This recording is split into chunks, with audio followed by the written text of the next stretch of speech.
विकसित भारत जी राम जी बिल लोकसभा से पास होते वक्त जो है सांसदों का बिहेव कैसा रहा। बीजेपी के सांसद ने कहा है कि प्रिविलेज मोशन हम लाएंगे, सांसदों के खिलाफ कार्रवाई होनी चाहिए। हाँ, देखिए, ये तो अलग बात है। हाँ, देश की जनता और जनता के चुने हुए वो प्रतिनिधि जो लोकसभा राज्यसभा में हैं, उन सब ने ये महसूस किया है कि जो खास तौर से विपक्षी दल के लीडर हैं, उन सब ने कि सरकार ने एक मनमानी की है। उन्होंने वह कार्य योजना जो इनके सत्ता में आने के पूर्व कांग्रेस पार्टी की सरकार में देश के गरीब मजदूरों को अस्थायी रूप से रोजगार उपलब्ध कराने के उद्देश्य से कम 100 दिन उन्हें रोजगार मिले, इसके लिए मनरेगा योजना अस्तित्व में आई थी। इसका प्रचलन चला, ये बहुत लाभकारी भी रही। डिमांड ये उठती थी कि इसको 100 दिन तक ही क्यों सीमित रखा जाए, इसमें और संसाधनों का इस्तेमाल मतलब इकट्ठा करके इसको 200 दिन या 365 दिन तक प्रत्येक श्रम करने वाले व्यक्ति को जो अपने खून पसीने से हलाल रोजी कमाना चाहता है, उसके लिए सरकार अवसर दे। लेकिन इस सरकार ने तो कमाल कर दिया। धोखा देने के लिए नाम बदल के जी राम जी, मनरेगा और जी राम जी, किसी नाम से योजना चलाओ, लेकिन गांधी राष्ट्रपिता महात्मा गांधी का नाम हटा करके और राम जी का नाम जोड़ो, और इस पर कंट्रोवर्सी और बहस चला करके जनता ये सोच ही नहीं सके काम क्या हुआ। काम ये हुआ कि जो 100% भारत सरकार बजट देती थी मनरेगा के लिए, अब उसको थोप दिया गया कि अब 40% दे राज्य सरकार। हमारी राज्य सरकारों के पास सीमित संसाधन है। हमारी राज्य सरकार कहां से उसमें 40% लाके अपना अंश दे पाएगी। नतीजा ये होगा कि ये मनरेगा योजना या तो नाम कुछ और भी बदला गया है, काम भी कुछ और बदल दिया जाएगा, और इसका दुरुपयोग अभी से शुरू हो गया था।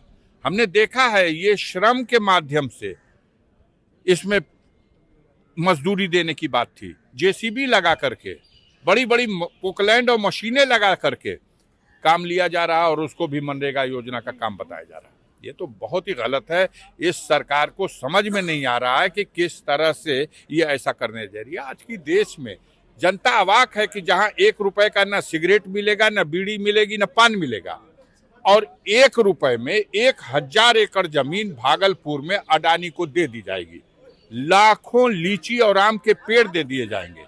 मजाक बना हुआ है। 3000 बीघा जमीन आसाम में आपने अडानी को दे दिया। महाराष्ट्र में आपने नवी मुंबई में लाखों वर्ग मीटर जमीन अडानी को दे दिया। देश के हवाई अड्डे दे दिए, रेलवे स्टेशन दे दिए। क्या कर रहे हैं आप? आपने कहा था सौगंध हमें इस मिट्टी की, हम देश नहीं बिकने देंगे। अब बेचेंगे क्या? बचा क्या है? LIC की धज्जी उड़ा रहे हैं आप। बैंकों की कमर तोड़ दी आपने।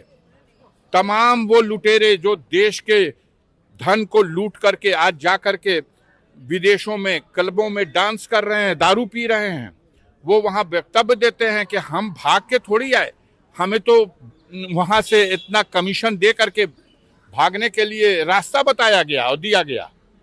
विजय माल्या का बयान सुनिए। एक भी देश का धन लूट के भागने वाला विजय माल्या, मेहुल चौकसी, नीरव मोदी, ललित मोदी, कोई भी पकड़ा गया? एक भी पकड़ा गया? एक को वापस ला सके आप?